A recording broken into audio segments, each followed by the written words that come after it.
Oke, baik. Selanjutnya mengajarkan good health habits kepada atletnya. Artinya, tanamkan perilaku yang kebiasaan yang sehat, ya, kebiasaan yang baik kepada atlet. Seperti contoh, istirahat yang cukup, kemudian konsumsi vitamin yang cukup, begadang dikurangin ya, jangan begadang, kemudian jangan merokok ya. Selain itu juga hindari menjadi seorang perokok pasif. Disiplin, nah itu juga bagian dari kebiasaan yang baik ya.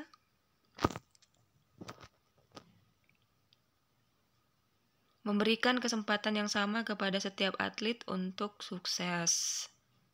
Jadi, pengalaman berlatih, ya, materi latihan sebaiknya diberikan sama kesempatannya kepada atlet agar ketika nantinya ada kondisi-kondisi yang tidak diinginkan di lapangan, kemampuan atlet lingkar 1 dengan lapis 1 sama lapis 2 itu tidak jauh berbeda ya.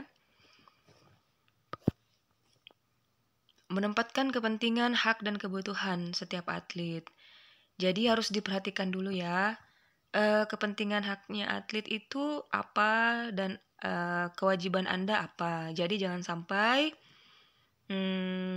kepentingan Anda itu diletakkan di atas kepentingan mereka ya. Memiliki keyakinan bahwa setiap sesi latihan itu bermanfaat.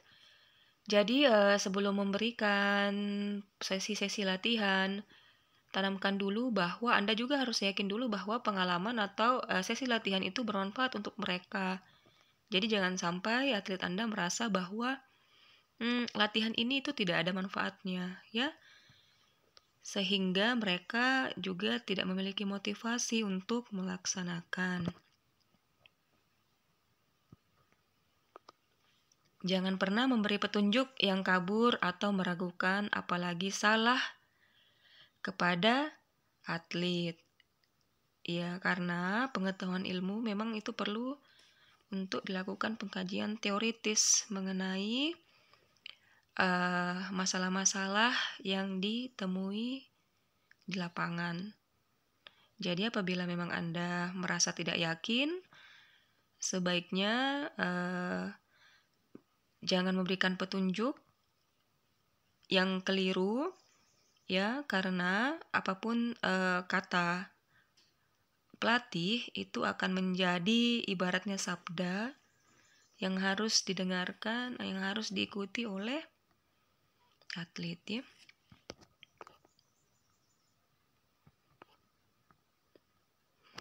Peran pelatih terbagi 2 ya, saat latihan dan saat tanding. Peran pelatih sebagai fasilitator, sebagai pembentuk dan pengembang kinerja atlet, dan sebagai evaluator. Jadi sebagai fasilitator ya orang yang memfasilitasi latihan tersebut. Ya. Jadi dia yang menyiapkan alatnya, medianya, dia yang memfasilitasi latihan. Selanjutnya sebagai pembentuk dan pengembang kinerja atlet, jadi skill, keterampilan motorik, ya, kemampuan fisik itu tidak lantas langsung dikembangkan, akan tetapi dibentuk dulu ya. Nah, ini peran Anda untuk membentuk dan mengembangkan itu di dalam proses latihan. Sebagai evaluator, nah ini jelas yang tadi Ibu sampaikan di awal bahwa Anda harus menjadi seorang evaluator yang baik, yang mumpuni ya. Jadi harus mampu mengukur kemampuan atlet menggunakan tes dan pengukuran.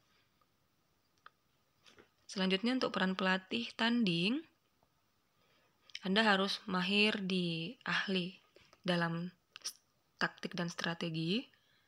Jadi pelatih itu kadang mereka perang strategi ya. Jadi strategi itu lebih ke siasat untuk memenangkan pertandingan, dan itu dilaksanakan atau diatur sebelum pertandingan. Ya. Kemudian taktik itu lebih ke bagaimana Anda menerapkan ilmu pengetahuan, keterampilan Anda di berbagai macam teknik itu untuk memperoleh kemenangan. Itu adalah taktik. Jadi ketika Anda memiliki semakin banyak Anda menguasai keterampilan dalam cabang olahraga yang Anda geluti, maka akan semakin mudah untuk menerapkan taktik ya. Sebagai psikolog, nah Anda mungkin bukan ahli psikolog ya, tetapi Anda diharapkan paling tidak mampu untuk mengenali karakteristik atletnya, kemudian juga tahu apa yang memotivasi atletnya, apa yang membuat dia semangat, apa yang membuat dia nervous, apa yang membuat dia tidak semangat atau down ya. Jadi Anda juga paling tidak hadirkan diri, jangan menjadi seorang pelatih terus, tetapi juga sebagai teman, orang tua, ataupun guru gitu ya.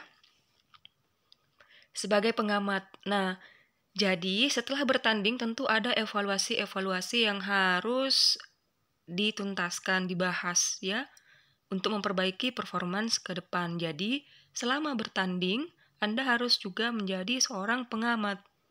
Jadi, yang diamati bukan hanya atlet Anda, tetapi juga lawan. Ya, lawan. Jadi nanti ketika akan bertemu dengan lawan tersebut, di partai selanjutnya, Anda sudah ada bayangan seperti apa taktik atau strategi yang dilakukan untuk menghadapi lawan Anda tersebut. Selanjutnya peran general pelatih. Pelatih sebagai perencana. Di sini perencana ya, orang yang membuat perencanaan atau planner. Apa yang direncanakan di sini yaitu program latihan. Jadi termaktub semuanya dalam program latihan. Pelatih sebagai seorang pemimpin atau leader ya. Kemudian pelatih sebagai teman. Ini peran general pelatih atau secara umum ya. Pelatih sebagai orang yang mau belajar ya. Learner, pembelajar ya. Jadi jangan pernah puas dengan ilmu yang Anda dapatkan hari ini atau saat ini atau dari pengalaman Anda. Jadi Anda juga harus mau menjadi seorang pembelajar ya, atau learner.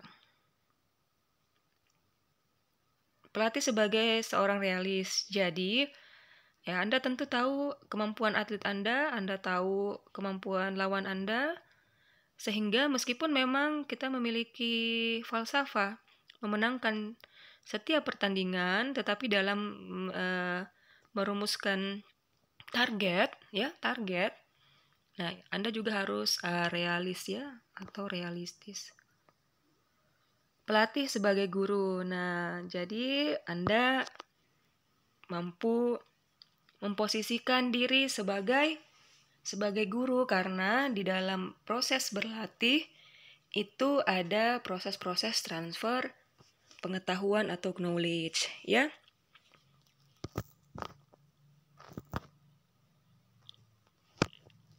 Oke, sifat pelatih yang pertama, perilaku harus bebas dari perbuatan tercela. Jadi karena kan Anda menjadi public figure atau model role atau kepribadian yang dianggap perfect yang dapat ditiru oleh atlet, maka Anda harus bebas dari perbuatan tercela.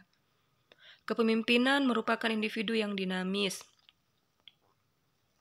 yang dapat memimpin dan memberikan motivasi kepada anak asuhnya maupun asistennya. Jadi, salah satu ciri profesi atau seorang pelatih yang baik, mereka yang mampu memberikan motivasi dan dorongan kepada anak asuhnya. Jadi ketika down, Anda harus bisa memberikan semangat, bersikap positif. Ya, bersikap sportif ya.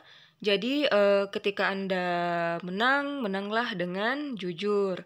Ketika Anda kalah, ya, Anda harus mengakui kekalahan Anda dengan tidak menyalahkan entah lapangan, entah lawan, menyerahkan wasit, dan segala macam, ya, bersikaplah sportif. Selanjutnya, pengetahuan dan keterampilannya tinggi. Oke, jadi Anda dituntut untuk paling tidak memiliki pengetahuan dan keterampilan yang mumpuni di bidang atau cabur olahraga yang Anda latih, ya. Imajinasi terhadap metode latihan yang efektif dan efisien. Jadi Anda bisa bereksperimen, ya, memberikan metode-metode yang berbeda, tujuannya sama, tetapi tujuannya sama, tetapi melalui metode-metode yang berbeda. Tentu yang lebih efektif dan efisien, ya. Dan ini hanya bisa kamu dapatkan apabila kamu banyak membaca, kamu banyak melihat, ya, pengalaman-pengalaman orang lain ataupun pengalaman kamu sendiri. Ketegasan dan keberanian dalam mengambil keputusan. Nah, ada masa di mana Anda merasa ragu, ya. Tetapi ketika bertanding, jangan ragu untuk mengambil keputusan. Tentu, keputusan ini harus lahir dari pertimbangan-pertimbangan yang bijaksana dan intelektualitas. Dan kembali ingat lagi bahwa keputusan ini harus diletakkan atas kepentingan atlet, ya. Seperti itu. Jadi jangan sampai paksakan meraih juara, kemudian taruhannya adalah cedera.